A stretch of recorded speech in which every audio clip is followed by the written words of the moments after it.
Hello and welcome to episode 40 of The Racer's Edge as we look back at the 2013 motor racing season, mainly along the lines of single-seater racing, but a bit of other stuff besides, and ahead to 2014 and what we might expect from the drivers, or what the engineers might be expecting from the drivers, let's put it that way. I'm joined by one of our regulars, our driving coach expert, my friend and colleague Rob Wilson. Rob, thanks for joining us again in the studio here in Teddington. Thank you. Great to see you. Now, Rob, we're in this time of the year where it's award season. And we've just had the Autosport Awards at the Grosvenor House Hotel. Plush affair that it was too. Autograph hunters out the back. Paparazzi at the front. Black tie. Well, actually, it says black tie. I'd just be interested to get your opinion on this one. It says black tie. A lot of people turned up with the conventional black tie, the bow tie. Quite a few people turned up looking as if it was a funeral with a black tie, a normal tie, and a black suit. Your take on that? Any bow ties? No, well, there were some bow ties, but I would say it was like 30% normal ties, 70% bow ties. Well, black tie is something different, isn't it? Black tie tends to mean, you know... The bow tie. The bow tie, yeah, exactly. Anyway, I was surprised at the number of people wearing these. I mean, Dave Price was there looking like the guy in the Girls of St. Trinian's movie, the guy, you know, the spiv that's... was giving out the black market cigarette. Dave Price looked exactly like that. Brilliant. The bow tie, were there any GM products there? Chevy, because that's, you know, the Chevy. Oh, yeah, of course, yeah. That is the bow tie, isn't it? Chevy was very small in its exposure at the Autosport Awards. The following Monday, the BRDC Awards, also in London. Coming up this Friday, the FIA prize-giving ceremony.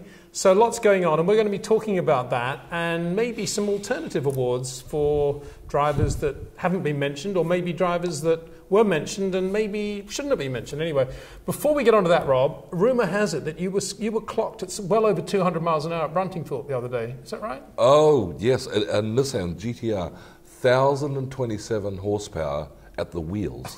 1,027. It was like a fighter plane taking off.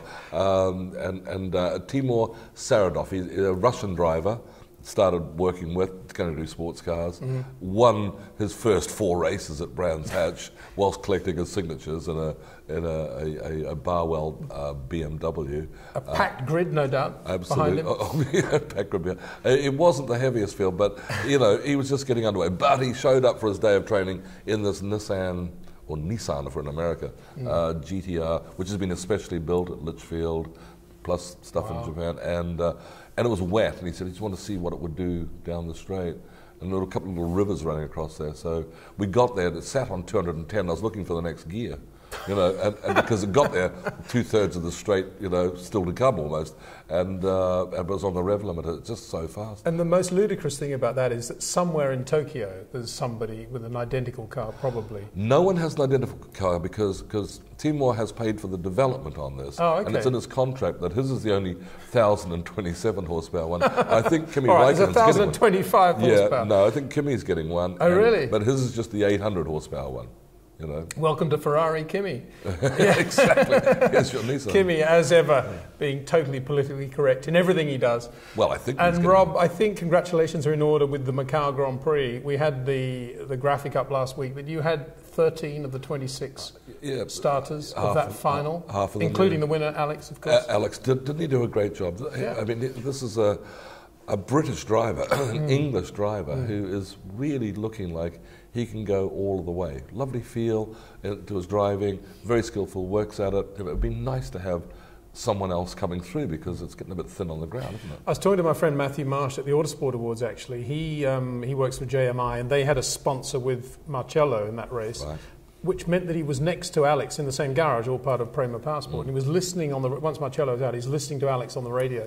And he said it was very impressive when the safety car was out and to listen to Alex talking to his engineers, because he was very definite. He was leading, obviously, at the time. And he just said, I want to know the minute, the millisecond that we know that the race is going to be restarted. I don't want to be given any delay whatsoever. Just tell me and I'll be there, and I'm going to get the tyres absolutely perfect. And it was just, all the instructions were very explicit and very precise. And you don't necessarily get that feel when you talk to him as a person, but as a racing driver, he's just getting better and better all the time. Once he focuses in on his topic, he's a bright guy, and very, very talented, wants to learn.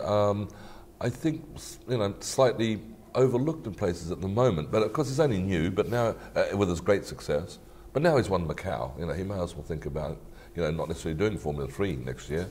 It's the Indy 500 and Monaco F3 of Formula 3, isn't it? Well, yeah, but it's going to be interesting to see what he does do, because that was the plan. And he said, it's a bit like a hand grenade's gone off. But I got the impression in our conversation with him last week that he is going to still try and do Formula 3, Euro F3, and just win it in the way Marcello won it. And that's there for the taking from his point of view. And in a way, you can see his logic. I guess his logic, but his head could be turned, and it might not be a bad thing.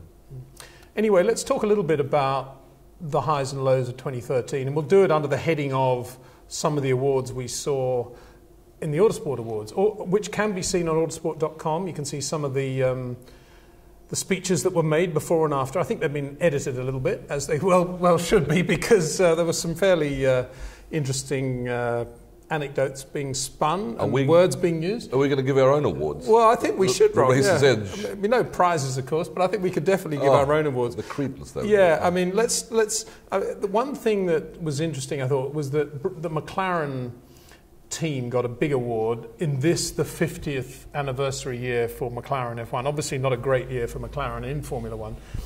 And I don't want to throw too much of a wet blanket over this whole thing, but we should remember that 1963, yes, it was when Bruce McLaren Motor Racing Limited was registered as a company in Companies House in the United Kingdom. But in 63, 64 Tasman, Bruce was racing Coopers. He certainly raced for Cooper in Formula One 64 and 65. And it was 66, really, that the whole Formula One McLaren thing began. I only say that because I think a lot of people tend to forget the role Cooper played in the life of the evolution of McLaren, if you like, and how big a role John Cooper and his father Charles played in motor racing in general. And they played that role with Brabham as well. When you made the point, that one of the things they missed was Jack as a mechanic. That's right. At Cooper, you mentioned that a couple of shows ago. He was their number one mechanic, as well as their world champion driver. Anyway, I just make that point because in an autosport, at about this time, 50 years ago, in other words, after the formation of this company, Bruce McLaren actually wrote in his column, which he wrote with Ian Young, and it's one of the best bits of driver ghostwriting columns I think we're ever going to see in motor racing. Bruce really told it as it was, and if there was nothing to say, he would say, this is really boring, but it was a great city, and this is what we did, this is where we had dinner. It's just, if you can ever get to read all of Bruce's collective columns, it's a great read. But one of the things he said at the end of the 63 season was, and I quote, this is after the Mexican Grand Prix, "I'm really glad I'm not a Formula One constructor right now." So I put that in the context of McLaren's 50th anniversary, and that's all. And the reason Bruce was saying that was because of the cost of engine rebuilds and how much work they were having to do, not only on the 1.5, but the developing of the 2.7 for the Tasman series, maintaining those engines, and just generally, engines were becoming very expensive. And those costs, I think, had a very negative effect on the 1966 debut season for the McLaren Formula One team, because although they'd been working with the Traco Oldsmobile engine and their little Can-Am cars, or Group 7 as they were called then, 3.9 V8 light thing, and that was the basis of the engine that Brabham used for the Repco. And really everyone was thinking, well, and I think even Howden Ganley suggested they should have done something like that. Howden was working there then, worked around that engine, but because Bruce got a couple of free engines from Ford, those D-stroked Indy car engines, Ford Fairlane engines, that I think that might have swayed him, and of course it was a terrible engine. Anyway, getting back to the awards and back to 2013, Sebastian Vettel was at the awards on Friday and Sunday night, actually. And he was charming and he was witty, and it was great to see him, as ever, a 4 times world champion now, growing in stature, growing in maturity, growing in his thought process year by year. But and Steve Ryder, the presenter, said to him, what happened between the first half of the year, the second half of the year? What happened? It was just amazing how your form changed, as you would say to Seb. And he replied interestingly. I mean, it was very funny, and I won't go into all the detail because it does involve a lot of expletives deleted, which I won't go into. But the gist of what he had to say was that at the Hungarian Grand Prix, he felt after qualifying he'd done a pretty good job. He'd lost the pole to Lewis by 1,000th or so. And when he got back to his hotel room, there was a knock on the door on Saturday night, and it was Helmut Marko saying, "You really messed it up today. You could have got the pole, and you messed it up at turn 5. And you shouldn't be making mistakes like that at this level, at this time of the year." And Seb at the time thought, Marco's done his homework, because no one would know that unless they'd looked at the telemetry. Obviously, that's the quick left-hander, and he lost a bit of time there. And then, of course, in the race he finished 3rd, and again Seb thought, "I did a pretty good job here. We were out of sync with the traffic," and Marko said, "Well, there you go. You didn't get the pole. You didn't win the race. If you'd been on the pole, you would have won that race." You always pay twice. Very hard taskmaster. Now, Sebastian told that story in a way that made a lot of people laugh and think, "Wow, Helmut Marko, the big villain." Actually, he's probably right on the button there, and it was interesting, I think, to get that little bit of insight into how it is working there between Seb and Marko. And that Sebastian responded positively to that. But we say that all the time. You will always pay twice. Most of your problems come when you don't get pole position. And good for Helmut Marko for feeling that he could say that, and that Sebastian would get a positive response. And also in the context, I think, of how Marko is the ogre on the Mark Webber, or the other side of the garage as well. And Seb was making the point, he's a bit like that with me sometimes as well, so don't think it's all a bed of roses. Do you think Ross Brawn would have strolled into Lewis's hotel room and said the same thing on another occasion? No. Well, Seb said at the time he was in his underpants, he actually said. Oh, really? So it's quite a close relationship. Yeah, exactly. Yeah. The other point that Seb made, which is, it's a bit like the point you make sometimes, Rob, when you say he's driven that race before. Yeah, he won this time, but we saw him drive that race 2 years ago when he finished 15th. And Seb, he was questioned about this thing about, appreciate it now, guys, because it isn't going to last forever. And the general take on that is, are you thinking you're going to fall off the precipice soon? Is it all going to come to an end? And Seb said, no, that's not what I'm saying. The point I'm making is that we will continue to do the same job, but we may not be rewarded in the same way with the wins as they're coming along at the moment. So we should just enjoy this amazing gift that we're being given, because we're not going to change the way we work. I'm not going to change the way I drive, but next year we may be doing the same job, and it'll be a 5th place, and we'll still feel satisfied when we get home at night. We just won't get all the plaudits. Drivers are aware of that stuff. I always used to be happy that I'd be watching Coronation Street on Monday night, because I knew I'd survived the weekend. I mean, these days it's slightly different to that. Jim Clark used to say to the guys at Lotus, "You'll miss me when I'm gone." Jackie Stewart said his big fear was he'd wake up one morning and he wouldn't be able to drive again. Whatever it was that did it would disappear from him. Drivers understand that it is one corner at a time, and they're lucky when it goes well, and it'll be very easy for but for the grace of God go I when things go wrong for others. Very, very aware of that stuff.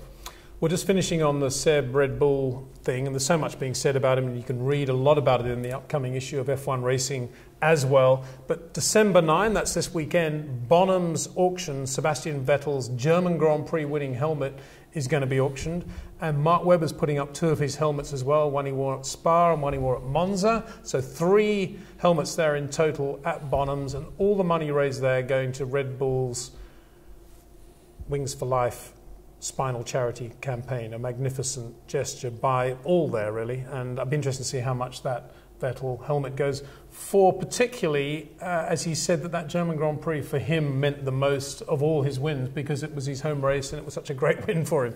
So it'd be very interesting to see that'll be Robert what Brooks. It goes there. Robert Brooks, because he's chairman of Bonham's. My old teammate, I raced with Robert. Your old team, and he's quite good, isn't he? He's very, very good, Robert. Good we had some wins. Yeah, well, so that's excellent. Now, one of the awards that was given out on Friday was, for Sunday again, I keep saying Friday, but I meant Sunday, was the Rookie of the Year. And that went to, surprisingly, I thought, to Jules Bianchi. No disrespect to Jules. I think he did a very good job given the team and the equipment at his disposal. But if you're looking for a rookie who put his mark in the sand as a potential Grand Prix star of the future, a real Grand Prix star of the future, I don't think you can look any further than Valtteri Bottas. Just on those 2 drives alone, one in Canada and one in Austin. But he also put in some very hard work throughout the year. And I know you're a Bottas fan as well. Yeah, absolutely. And done plenty with Valtteri, and very, very good driver. And yes, like as you say, no disrespect to Bianchi, but But Valtteri was up against a Grand Prix winner and a fast guy, Maldonado, and out-qualified him, what is it, 12-7 or something during the year. He absolutely had to perform. So that's a surprising one. And don't forget Guido van der Garde as well, who also had a seasoned opponent in his own team and pretty much came out on top of him as well.